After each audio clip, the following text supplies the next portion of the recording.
Commander Elena Reyes stood at the observation deck of the ISS Harbinger, her eyes fixed on the holographic display of Neptune's orbit. 12 ships' research vessels packed with humanity's brightest minds had gone silent simultaneously. The last transmission from Dr. Adrian Chen, her former husband, showed only static and a glimpse of something massive eclipsing Neptune's blue expanse. "Play it again," she ordered, voice steady despite the tremor in her hands. Her AI companion, Arya, responded immediately. "Commander, I've analyzed this recording 2,437 times. There is a 99.8% probability that what we're seeing is not natural." The footage flickered, 12 research vessels operating near Neptune's unusual magnetic anomaly, then a shadow falling across them. The final frame showed something Elena's mind refused to process: a structure that seemed to fold into dimensions that shouldn't exist. 12 ships. 78 people. Elena's voice cracked. "Adrian." Admiral Zhou's hologram appeared beside her. "Commander Reyes, the Security Council has reviewed the data. This was not an accident or natural phenomenon. This was first contact, and it was hostile." "Authorization to investigate?" Elena asked, already knowing the answer. "Denied. We're implementing contingency Omega. All ships are being recalled to Earth orbit. The Harbinger will rendezvous with the defense fleet." Elena's jaw tightened. "With respect, Admiral, we can't just abandon. Those weren't research vessels, Commander." Zhou's hologram flickered. "They were scout ships. Deep space reconnaissance. We've been watching that anomaly for years. It's not natural, it's a gateway." The realization hit Elena like a physical blow. A gateway to what? "We don't know. But whatever came through killed our people. And they didn't stop there." The Admiral's hologram expanded, showing tactical displays. 6 outposts on Neptune's moons had gone dark. 3 automated mining platforms near Uranus were destroyed. "They're moving inward, Commander. Methodically. Saturn's outposts went silent 20 minutes ago." Elena felt the blood drain from her face. "That's impossible. The distance, they don't travel like we do." Zhou's expression was grim. "Quantum displacement. They appear, strike, and vanish. Our models predict they'll reach Earth in less than 48 hours. Based on what? We have no data on there. We have more than you realize, Commander." Zhou hesitated. "The truth is, we've encountered them before. Proxima Centauri Colony, 2189. We lost contact suddenly. When we investigated 3 years later, we found nothing. Not ruins, nothing. As if the entire colony had been unmade." Elena's mind raced. Why wasn't this public knowledge? Panic prevention. But that's irrelevant now. The Admiral's hologram displayed a new schematic, a weapon system Elena had never seen before. "This is Project Ouroboros. It's been in development for 30 years.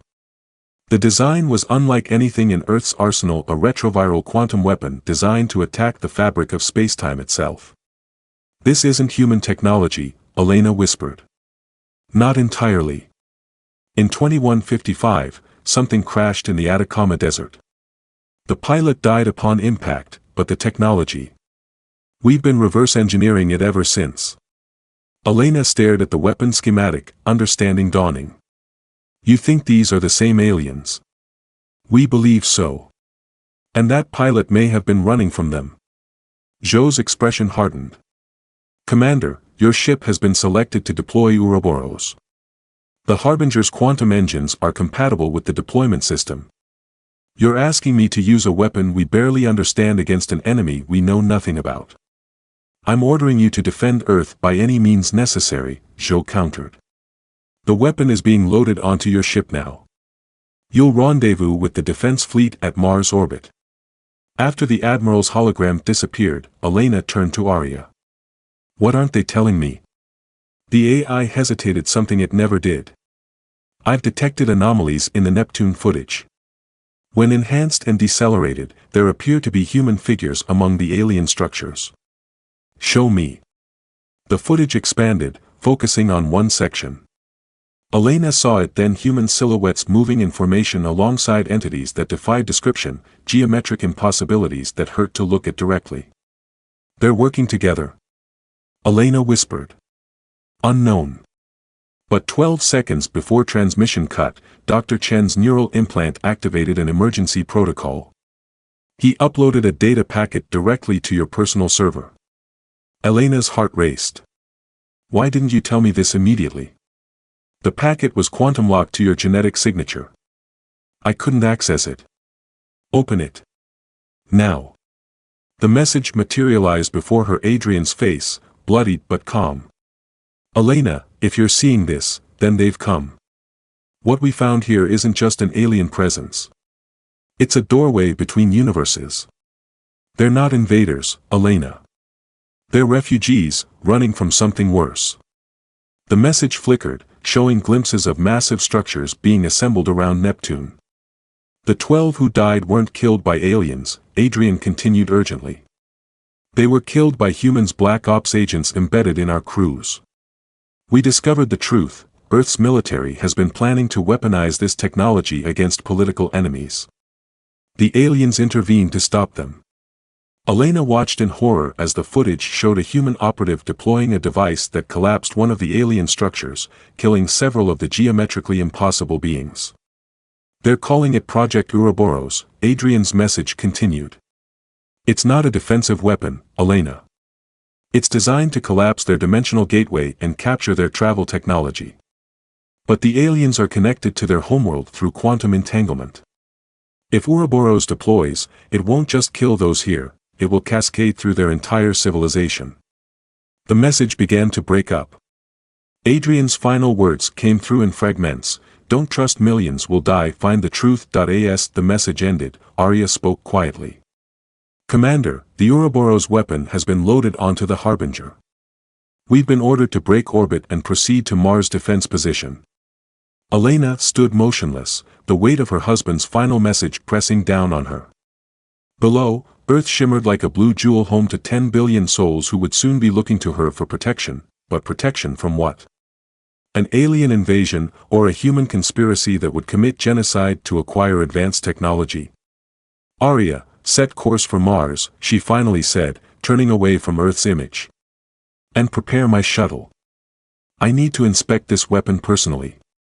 Elena Reyes had 48 hours to uncover the truth and make an impossible choice: follow orders and potentially commit genocide, or risk Earth's safety on her dead husband's final warning. The countdown to humanity's most consequential decision had begun. The Harbinger's engines hummed as it accelerated toward Mars, the Ouroboros weapon secure in its quantum-shielded bay. Elena moved through the vessel's corridors with purpose, her mind churning with possibilities. If Adrian was right, she was transporting a weapon of mass destruction built on lies. If he was wrong, Earth had less than 2 days before an alien force reached their homeworld. "Status of the defense fleet," she asked as she entered the bridge. Lieutenant Commander Takashi didn't look up from his console. 37 warships converging at Mars. The Vanguard, Hyperion and Athena are already in position. And the alien advance? Jupiter's moons went dark 20 minutes ago. Takashi's voice was tight. "They're moving faster than predicted."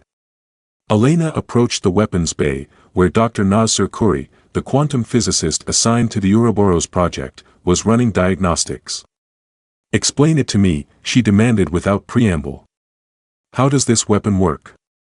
Khoury looked up, dark circles under his eyes betraying his exhaustion. "Simply, it creates a quantum cascade that collapses dimensional structures. The aliens exist partially in dimensions we can't perceive, which is how they travel vast distances instantly." "And the collateral damage?"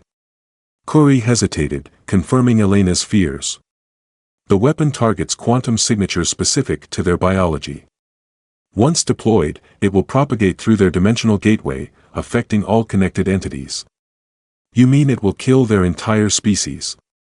"Commander, they killed our people. They're methodically destroying every human outpost in our solar system. Or someone wants us to believe that." Elena locked eyes with him. "Were you aware that Black Ops personnel were embedded in the Neptune research team?" The physicist's minute flinch told her everything. That's classified information, Commander. Not anymore. She stepped closer. My husband sent me footage before he died. I need the truth, Doctor. Now. Before Curry could respond, alarms blared throughout the ship. Arya's voice came through the comms, Commander to the bridge. We have a situation. Elena rushed back to find the bridge crew staring at their displays in confusion. Report, she demanded. The alien advance has stopped, Takashi said. All vessels holding position at Jupiter's orbit. Holding?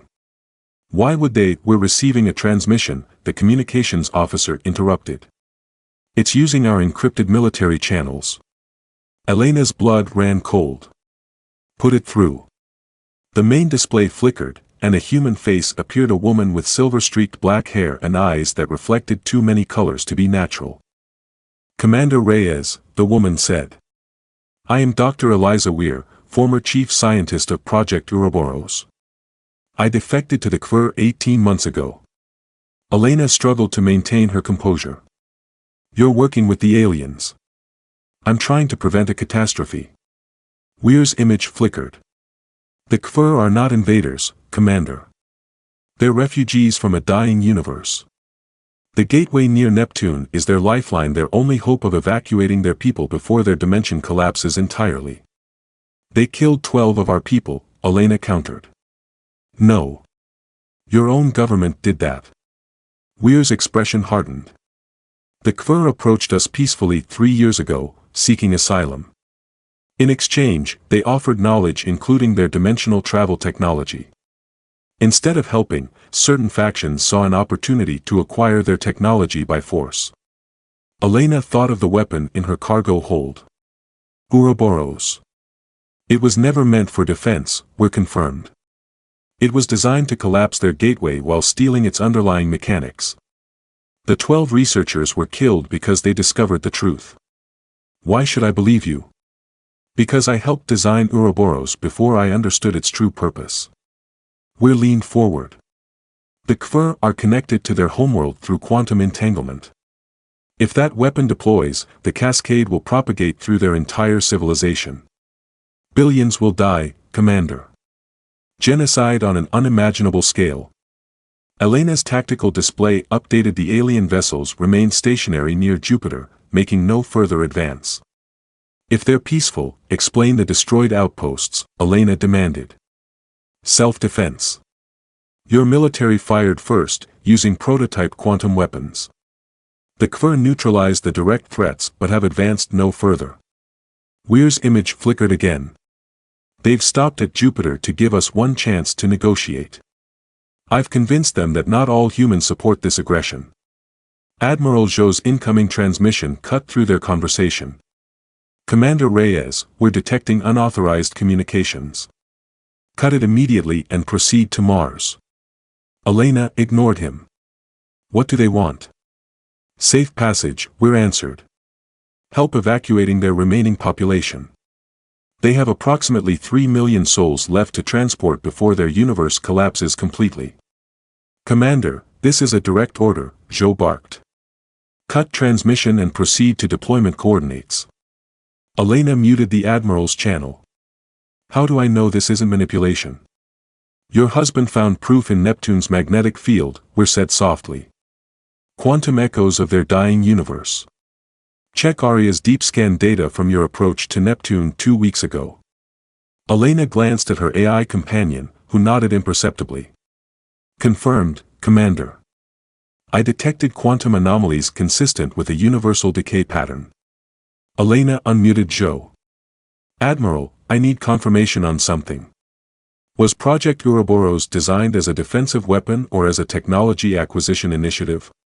Zhou's silence was damning. Did we kill our own people at Neptune? She pressed. Commander, you are being manipulated by enemy propaganda, Zhou finally responded. That woman is a traitor. Deploy the weapon as ordered, or I'll have you removed from command.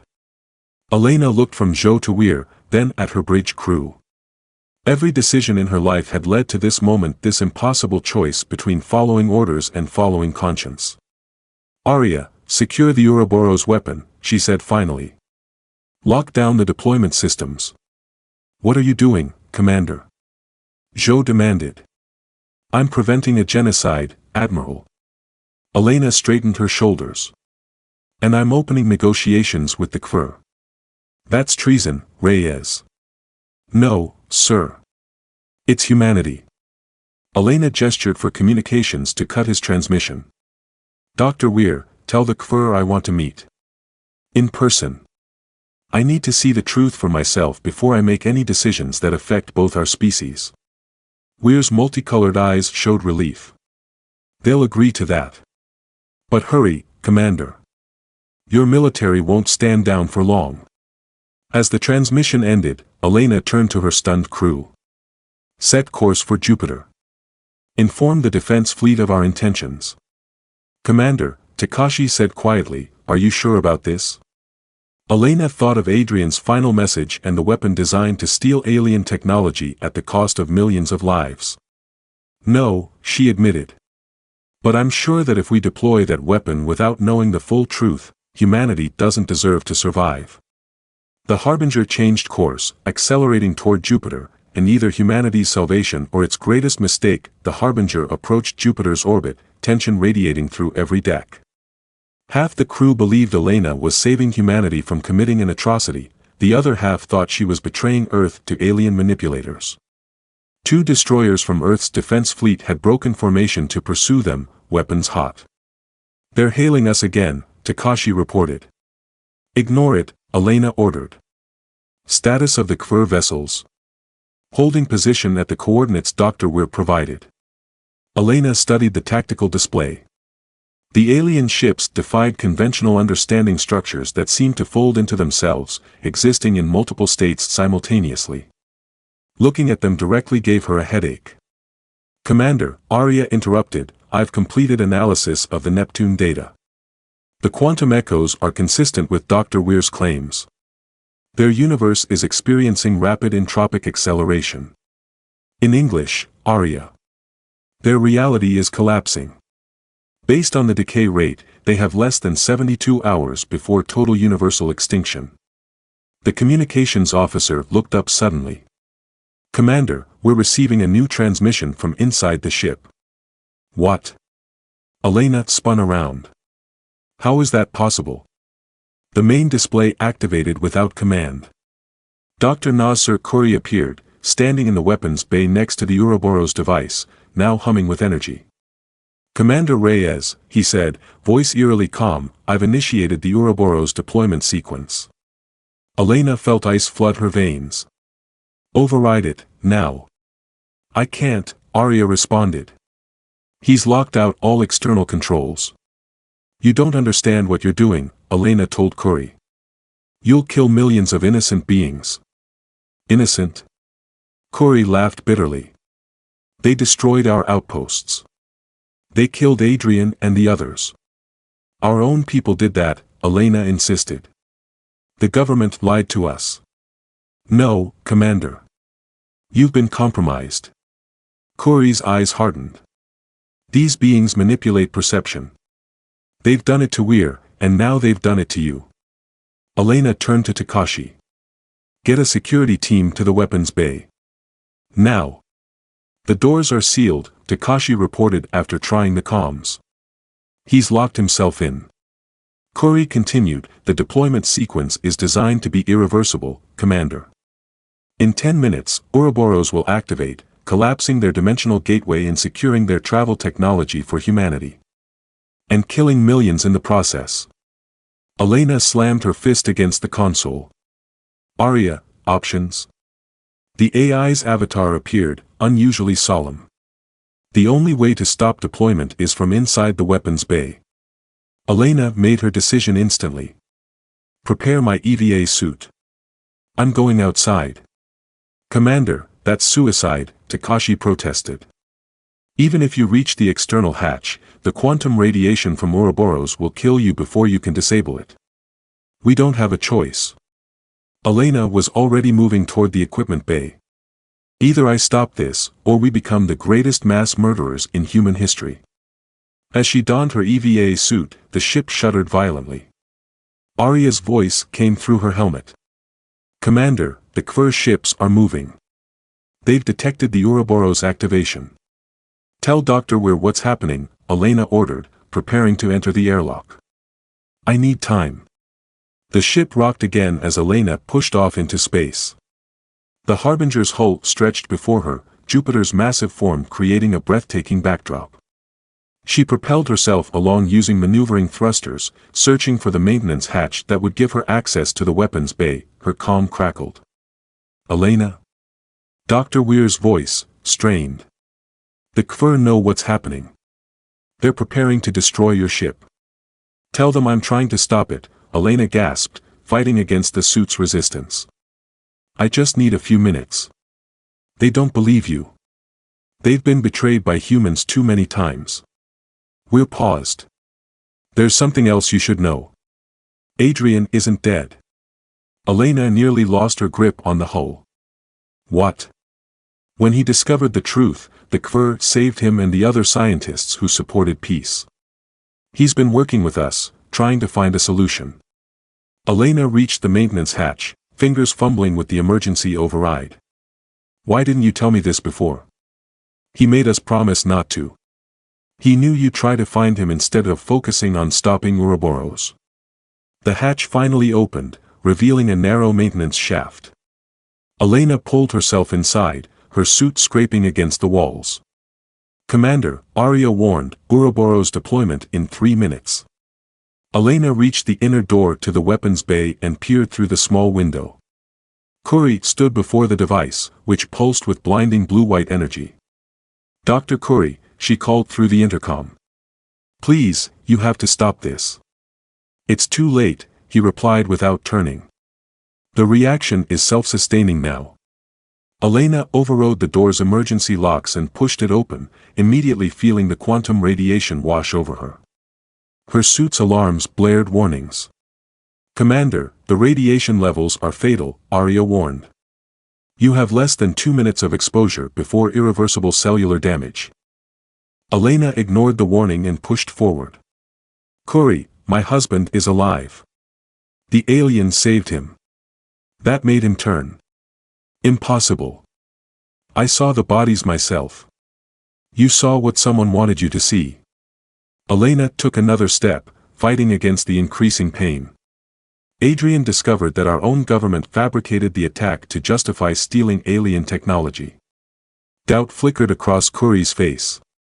"Even if that's true, we can't stop the deployment now." "Yes, we can." Elena moved toward the device. "You designed the failsafe. The primary containment field can be manually overloaded." Curry shook his head. "That would cause a quantum implosion. Everyone in this chamber would die instantly. Better 2 of us than millions of them." Elena met his eyes through her helmet visor. "You know I'm right, Doctor. You've always known this weapon was wrong." The ship shuddered again, the KFIR vessels closing in. 1 minute to deployment, Arya announced. Curry looked at the device, then back at Elena. Something in him seemed to break. "There's another way," he said quietly. "A reconfiguration that would reverse the cascade, turning it into a stabilizing field instead of a destructive one. Can you do it in time?" "Maybe. But I need both hands free." He began working the controls, fingers flying. "The quantum radiation will kill you in that suit. You need to get out." "I'm not leaving you," Elena insisted. 30 seconds to deployment, Arya warned. Curry's modifications caused the device to change color, the blue-white energy shifting to a deep purple. "It's working," he breathed. "But there's not enough power to complete the reversal." Elena understood immediately. "The suit's fusion cell. Would that work?" Curry's eyes widened. "Yes, but no time to argue." Elena was already removing her helmet, gasping as the radiation hit her unprotected face. She disconnected her suit's power cell and tossed it to Curry. 10 seconds, Arya's voice was fading as Elena's comm system lost power. Curry integrated the power cell, and the device hummed louder, its light now a brilliant violet. Elena collapsed to her knees, blood beginning to trickle from her nose and ears. As consciousness began to fade, she saw the Ouroboros device transform entirely, the destructive weapon becoming something new, a quantum bridge between dimensions. The last thing Elena saw before darkness claimed her was the air before her shimmering, tearing open to reveal impossible geometries and, framed within them, a human figure reaching toward her. Elena awoke to the sensation of falling through endless geometric patterns. Colors she had no names for washed over her. When her vision finally stabilized, she found herself in a chamber that shouldn't exist, angles connecting in ways that defied Euclidean geometry, walls that seemed both solid and permeable. "Easy," said a familiar voice. "The transition is disorienting the first time." Adrian knelt beside her, looking exactly as she remembered except for his eyes now reflecting the same impossible colors as Dr. Weir's. "Am I dead?" Elena whispered. "No." Adrian helped her sit up. "The quantum bridge pulled you through before the radiation could kill you. You're inside the HFY-dimensional vessel." Elena tried to process this.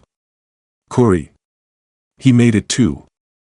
He's being treated for radiation exposure." Adrian's expression softened. "You stopped it, Elena. You prevented genocide." The Ouroboros reconfigured into a stabilizing matrix. Instead of collapsing their gateway, it's reinforcing it, buying the HFY more time to evacuate. Elena studied her husband, noting subtle differences, the way he moved as if gravity affected him differently, how his gestures seemed to leave trails in the air. "You've changed," she said quietly. Adrian nodded. "Living between dimensions changes a person. The HFY helped me see beyond our limited perspective." He hesitated. "There's someone you need to meet." He led her through corridors that bent impossibly, finally entering a vast chamber where dozens of HFY moved about their incomprehensible tasks. In the center stood a being different from the others, larger, with a form that seemed to constantly shift between states of matter. "This is Xandar," Adrian said. "The HFY's representative." The being turned toward Elena, and she felt its attention like a physical force. When it spoke, she heard nothing with her ears but understood the words in her mind. "The destroyer became the savior," it communicated. "You chose truth over loyalty, life over dominance. This is rare among your kind." "I just couldn't let millions die based on lies," Elena replied. "Yet your leaders were willing." The being shifted, parts of it phasing in and out of visibility. "Even now, they prepare alternative weapons. They fear what they cannot control." Adrian touched Elena's arm. "Earth's military detected the quantum bridge forming. They believe it's an invasion portal. They're mobilizing the entire fleet." "I need to contact them," Elena said urgently. "Explain what's happening." "Communications are being blocked," Adrian replied. "But there's another way. The HFY can open a temporary gateway directly to Earth's Security Council chamber." "And then what?" "I just walk in and tell them to stand down." "Not alone." Adrian gestured to Dr. Weir, who had entered silently. "We've prepared evidence, quantum recordings of what really happened at Neptune, the truth about the government's plans for the HFY technology. We're stepped forward. The council needs to understand what's at stake. The HFY aren't just fighting for survival, they're running from something worse." Elena frowned. "Worse than universal collapse?" Xandar's form rippled. "Our universe is not dying naturally. It is being consumed by what we call the void, a conscious entity that devours dimensions. If it follows us through the gateway, the implications hit Elena like a physical blow. It could consume our universe too." "Yes. Your leaders must understand, our need is desperate, but our intention is peaceful. We seek only temporary sanctuary while we build a new gateway to a safer realm." Adrian squeezed Elena's hand. "The HFY have knowledge that could transform humanity, Elena. Clean energy. Medical advances. But first, we need to stop this war." Elena straightened her shoulders. "Open your gateway, Xandar. I'll make them understand." 30 minutes later, Elena stood before the United Earth Security Council, surrounded by armed guards. The quantum portal behind her had caused panic when it opened in the middle of their emergency session, but the soldiers' weapons hadn't intimidated her. Not after what she'd seen. Commander Reyes, Admiral Zhou said coldly, "You stand accused of treason. And you stand accused of attempted genocide, Admiral." Elena's voice carried through the chamber. "I have proof that our government orchestrated the Neptune incident to justify stealing alien technology." "Absurd propaganda," Zhou dismissed. "These aliens have clearly compromised you." "Then explain this." Elena nodded to Adrian, who projected a holographic display quantum recordings showing Earth Special Forces attacking the KFIR, the aliens defending themselves, and the 12 researchers being executed by their own colleagues when they tried to intervene. The council chamber erupted in shocked murmurs. "The KFIR came to us as refugees," Elena continued above the noise. "Their universe is being consumed by an entity they call the Void, a threat that could potentially follow them to ours if not properly contained." "Convenient story," Zhou sneered. "How do we know this isn't manipulation?" Dr. Curry stepped forward, still weak from radiation exposure. "Because I helped design the weapon meant to destroy them. I've seen the quantum echoes of their dying universe. Everything Commander Reyes says is true." The council president raised a hand for silence. "Even if what you say is true, Commander, how do you expect us to trust these beings? They've destroyed our outposts." "After we attacked them first," Elena countered. "They've since held position, making no further aggressive moves despite having the technology to reach Earth in seconds." She stepped closer to the council table. "They don't want war. They want sanctuary, temporary asylum while they build a new gateway to a safer dimension. In exchange, they offer knowledge that could transform our civilization. And if we refuse?" Zhou demanded. Xandar's voice resonated through the chamber as a holographic representation of the being appeared beside Elena. "Then we will die, and eventually, so will you. The void consumes all dimensions it touches. Without our knowledge of quantum barriers, you cannot stop it." The council chambers fell silent as the implications sank in. "We have a choice," Elena said into the quiet. "Continue down this path of fear and aggression, or forge an alliance that could save both our species. 12 humans died at Neptune. Don't make their deaths meaningless by killing millions in return." 6 months later, Elena stood on the observation deck of the new joint human-KVIR space station orbiting Mars. Below her, construction teams built massive gateway stabilizers, technology beyond what humanity could have achieved alone. "Penny, for your thoughts?" Adrian asked, joining her at the viewport. "Just thinking about choices," she replied.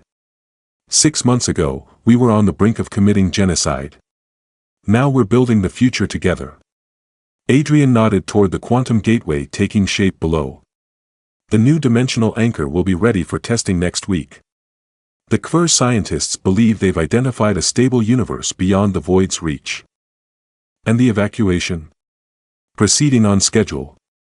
2 million KFIR have already transitioned through the Neptune gateway. The remainder should be through before the void reaches the final boundary." Elena leaned against the railing. "And what about you? Will you go with them when they leave?" Adrian was silent for a moment. "I've been changed by my time with them, Elena. I understand things now that I can't explain in human terms." But he reached for her hand. "Some connections transcend dimensions."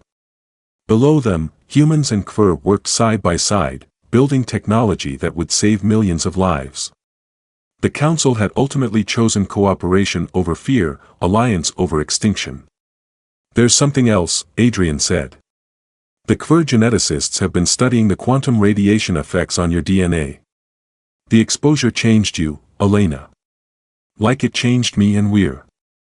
"Changed how?" "You're beginning to perceive beyond 3 dimensions. It will increase over time." Elena had noticed strange perceptions at the edges of her vision, moments when reality seemed to fold in on itself. "Will I become like them?" "Not exactly. More like a bridge between species." Adrian smiled. "Which is fitting, considering your role in all this." A transmission alert interrupted them. The main display activated to show Xandar, now leading the evacuation efforts. "The void has breached the final boundary of our home dimension," the being communicated. Our sensors detect its quantum tendrils already reaching toward the Neptune gateway. How long do we have? Elena asked. Days, perhaps hours. We must accelerate the evacuation and prepare to collapse the original gateway. Adrian turned to Elena. We always knew this moment would come. Elena nodded, already moving toward the command center. Alert all stations. Begin emergency evacuation protocols. As she issued orders, Elena reflected on how close they had come to destruction, not from alien invaders, but from their own fear and mistrust. 12 humans had died at Neptune, victims of their own government's greed. In return, humanity had nearly killed millions of innocent beings. Instead, they had built a bridge between worlds. Now, as the last HFY refugees fled through the Neptune gateway and the mysterious void reached hungrily toward their dimension, humanity and their new allies prepared to face the greatest threat either species had ever known, together.